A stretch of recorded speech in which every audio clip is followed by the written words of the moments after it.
దేశమందరూ మాట్లాడుతున్నారు. కర్ణాటకలోనైతే డీకే శివకుమార్ గారిని తొలగించాలని కర్ణాటక బీజేపీ వాళ్ళు విరుచుకుపడుతున్నారు. కానీ తెలంగాణ బీజేపీ వాడు మాత్రం ఎవడు మాట్లాడట్లేదు. తెలంగాణ బీజేపీ వాళ్ళు మాత్రం మౌన మునుల మాదిరిగా ఎక్కడ ఒక్కరు కూడా మాట్లాడట్లేదు. ఏం జరుగుతున్నదని మేము అడుగుతా ఉన్నాం. తెలంగాణలో ఇంత అపురూపమైన సంబంధాలు అటు కాంగ్రెస్కు ఇటు బీజేపీకి ఏ స్థాయిలో ఉన్నాయో మరి మీరు ఆలోచించాలని కోరుతా ఉన్నా.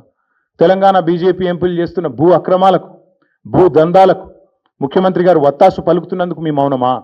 లేదా మీ కేంద్ర మంత్రులు మీరు కలిసి బ్రహ్మాండంగా మీరు చేసుకుంటున్న అవినీతి కార్యకలాపాలకు మరి ఏదో బయటికి నటించినట్టు చేసి ఢిల్లీలో, ఇక్కడ గల్లీలో మాత్రం ఏదైతే దోస్తీ చేస్తున్నారో ఇది అందరూ కూడా చూస్తూ ఉన్నారు.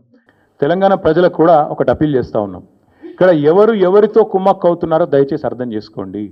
అమృత్ కుంభకోణంలో రేవంత్ రెడ్డి గారి బావమరిది వ్యవహారం ఉండి కూడా రేవంత్ రెడ్డిని కాపాడుతున్నది కేంద్ర ప్రభుత్వం. ఆర్ఆర్ ట్యాక్స్ అని చెప్పి స్వయంగా ప్రధానమంత్రి ఆరోపణ చేసి ఇక్కడ బిల్డర్ల దగ్గర 200 రూపాయలు స్క్వేర్ ఫీట్కి వసూలు చేస్తున్నా ఇప్పటి వరకు ఉల్కకుండా పలకకుండా ఉన్నది కేంద్ర ప్రభుత్వం. అట్లాగే సివిల్ సప్లై స్కామ్లో ఈ ప్రభుత్వాన్ని కాంగ్రెస్ను కాపాడుతున్నది కేంద్ర ప్రభుత్వం. సెంట్రల్ ఎంపవర్డ్ కమిటీ రికమెండేషన్ ఇచ్చిన తర్వాత కూడా మీరు వెంటనే ఈ ఫైనాన్షియల్ ఫ్రాడ్ను సెంట్రల్ యూనివర్సిటీ కంచెగచ్చిబౌలి భూముల్లో చర్య తీసుకోండి అని ఎంపవర్డ్ కమిటీ చెప్పిన తర్వాత కూడా ఇప్పటికీ ఉలకకుండా పలకకుండా ఉన్నది కేంద్ర ప్రభుత్వం. మరి ఈరోజు ఈ విషయంలోనన్నా నేషనల్ హెరాల్డ్ విషయంలోనన్నా స్పందిస్తారో లేదో మేము కూడా చూస్తాం. ఒక నెల రోజులు ఎదురు చూస్తాం. మేము కూడా చూస్తాం ఒకవేళ మరి కేంద్ర ప్రభుత్వం ముందుకు వస్తుందా రాదా. ఎందుకంటే మీకు తెలుసు ఫార్ములా ఈలో ఏదో జరిగిపోయింది, దున్నపోతు ఈనింది అని కాంగ్రెస్ వాడనంగానే కట్టేయండి దుడ్డనని చెప్పి గవర్నర్ గారు స్పందించి వెంటనే ఆగమేఘాల మీద మెరుపు వేగంతో స్పందించి ప్రాసిక్యూట్ చేయాలన్నారు. మేము కూడా కలుస్తాం గవర్నర్ గారిని.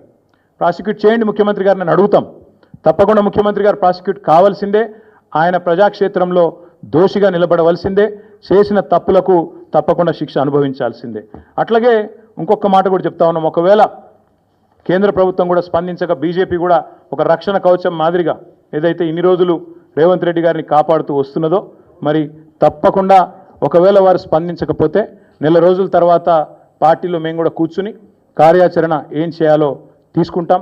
ప్రజాక్షేత్రంలో అవసరమైతే తప్పకుండా ఈ ముఖ్యమంత్రి గారిని అదేవిధంగా ఆయనను ఒక కవచ కుండలాల మాదిరిగా కాపాడుతున్న బీజేపీని కేంద్ర ప్రభుత్వానికి కూడా ప్రజల ముందు ఎండగడతామని చెబుతూ